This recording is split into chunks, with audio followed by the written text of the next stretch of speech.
बड़ा सुंदर एक मैथिली परंपरा के चीज और सुनिए।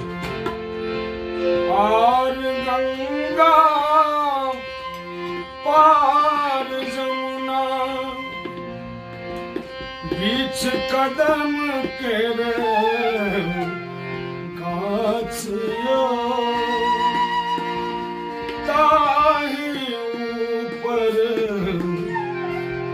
काग बैसल बिरह बोल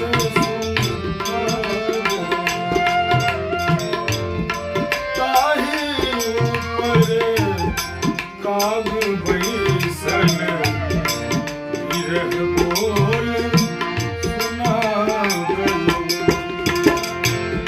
और गंगा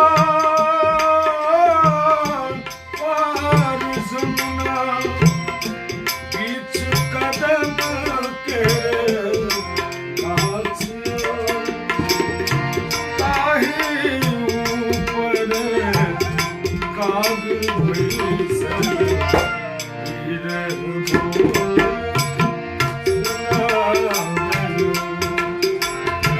ताही ऊपर काग बैसल बिरह बोल सुना गयो।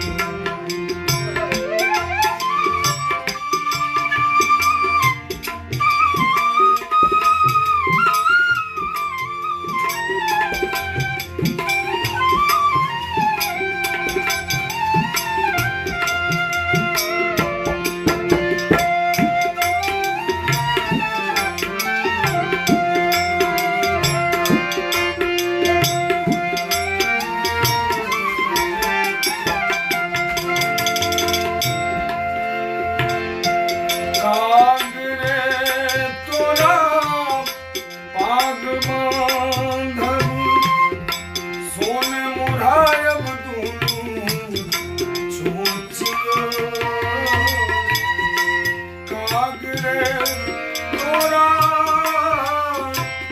पाग बांधब सोन मुरायब दुनू चोचियो। पंख ऊपर माथे लिखल शशिकांत। पंख ऊपर माथे लिखल शशिकांत।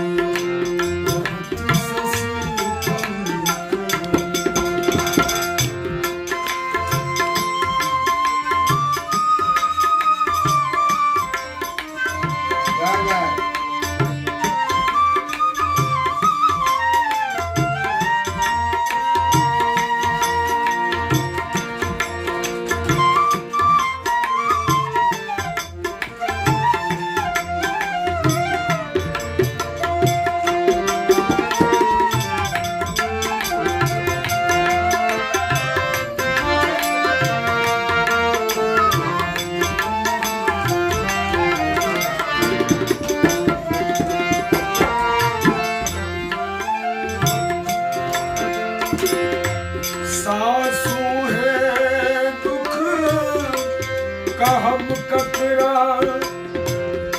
पुत्र के परदेस। सासू है दुख कहब ककरा पुत्र